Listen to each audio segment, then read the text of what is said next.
You opened a door that should never have been opened. Greetings and welcome back. Thank you for joining me once again. In my previous video, I delved into the abilities I possess, those foundational forces behind my experiences. Today, I will begin to unveil the events that led to the manifestation of these abilities. A telling moment began here, at home, a sanctuary where one should feel secure, free from the gaze of others. Yet, it was within these walls that a profound revelation came to light. One evening, I found myself here, seeking a moment of solitude, much like anyone might. The path that led to this moment, however, was anything but ordinary. I had encountered experiences that defied explanation. Some bearing the marks of the paranormal, others hinting at something extraterrestrial. Collectively, they embodied what is often referred to as high strangeness. During this period, visual snow became a persistent presence in my life, seemingly intertwined with moments of high strangeness I had encountered. The more these experiences unfolded, the more pronounced the visual snow became, prompting me to explore its origins. There were times when I would close my eyes, concentrating solely on this strange phenomenon. On the evening in question, I found myself seated, eyes closed, immersed in a deep focus on the visual noise before me. With my eyes closed, an image materialized.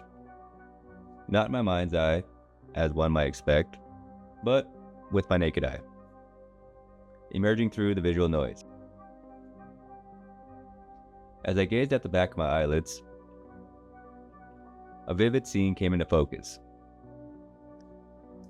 A row of colorful homes, strikingly clear and detailed, much like this picture.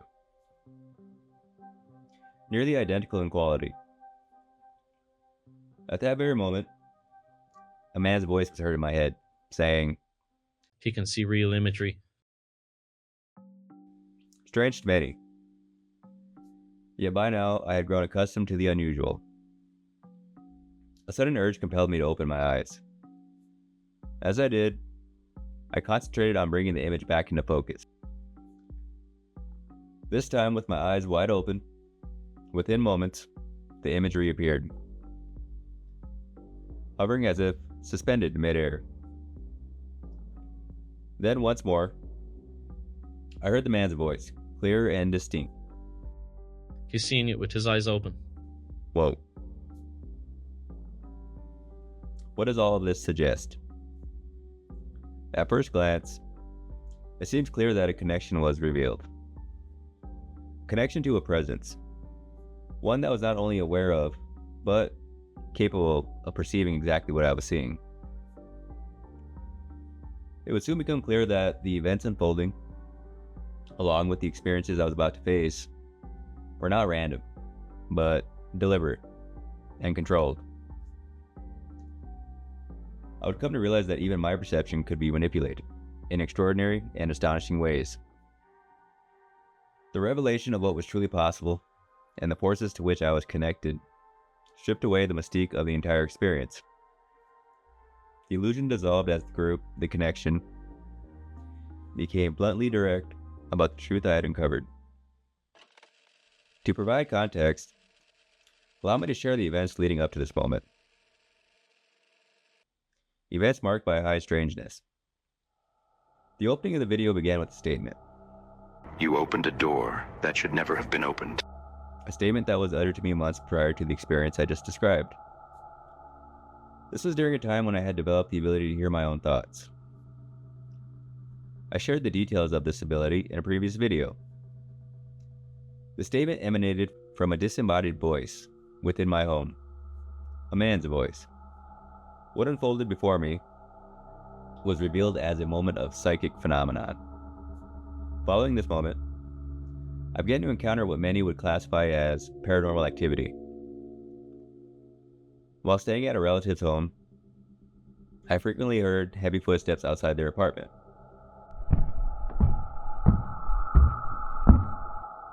Each time I would arise to investigate, only to find no one there.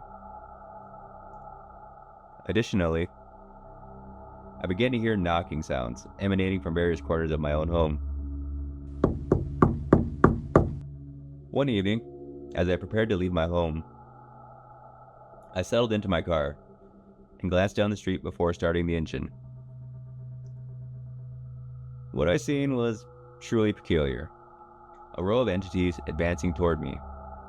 These one-eyed figures possessed humanoid forms, yet their bodies seemed to be filled with a static. Their singular eye prominently positioned at the center of their heads. The static was very much like the static that people see with visual snow.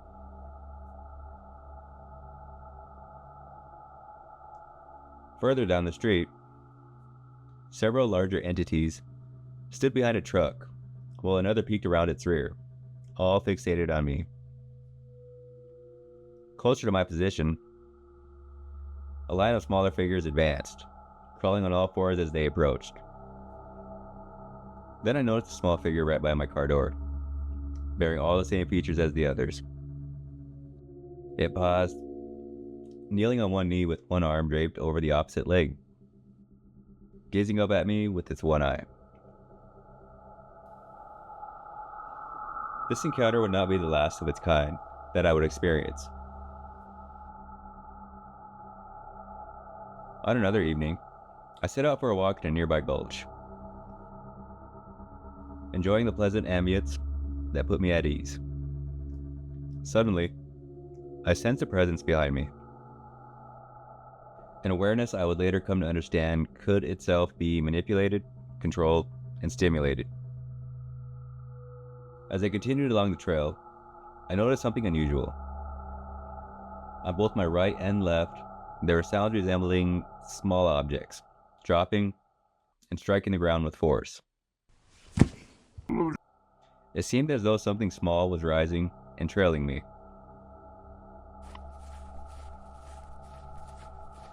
After walking a short distance, I turned to look back and caught sight of the translucent form of one of the one-eyed beings kneeling and observing me from the path.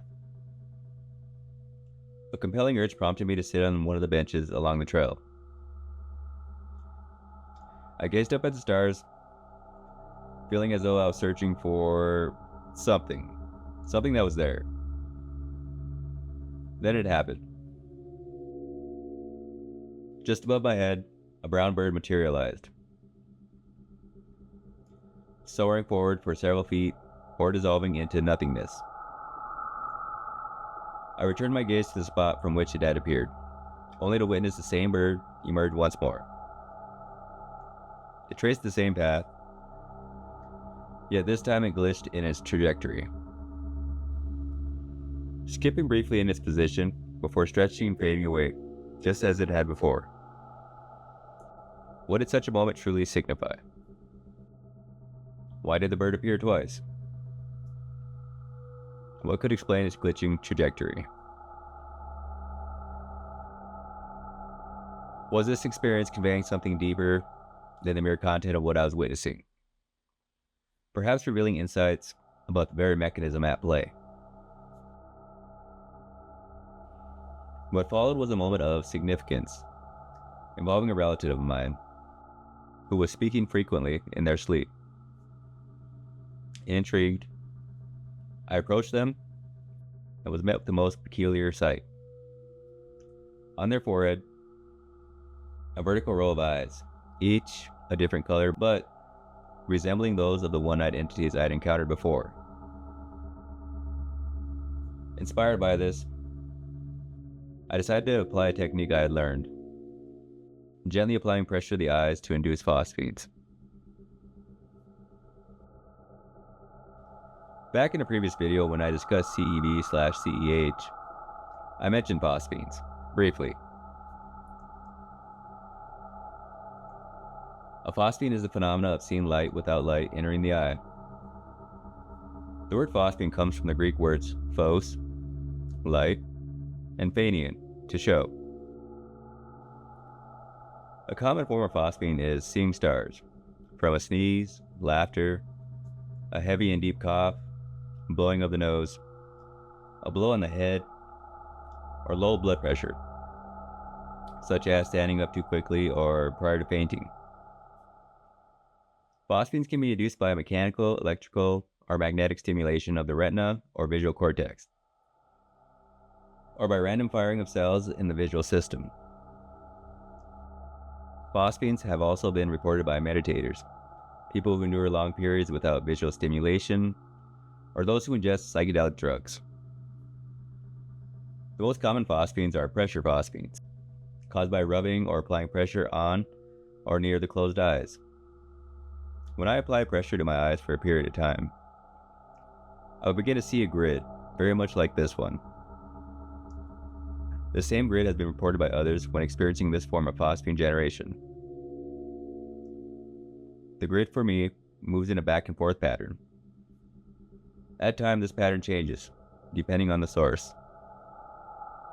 In the past, as I applied pressure to my eyes, I began to notice a grid forming shapes and structures, as if I were peering into the interior of a building. Gradually, imagery emerged within the visual landscape, sometimes depicting people or various structures, depending on the source of my experience. I recognized that the group guiding my experience had influenced these visuals so consistently that it became clear they were in control of this aspect of my perception. Upon releasing the pressure from my eyes, I would witness a unique animation unfold. It looked like a stone bridge descending, like it was striving to connect. Returning to the relative I mentioned, I encouraged them to practice applying pressure to their eyes, to explore what they might perceive. They agreed, and I watched in their room as a yellow eye materialized on their forehead. Curious, I asked, "What do you see?" They responded simply, "A yellow eye." This peculiar moment marked a shared experience of the same mechanism, illuminating the profound depths of this connection, far beyond what I had previously imagined. In the next video, I'll pick up where I started this video, as what followed that event was quite revealing, quite human. Don't forget to like, subscribe, and share. And keep dreaming.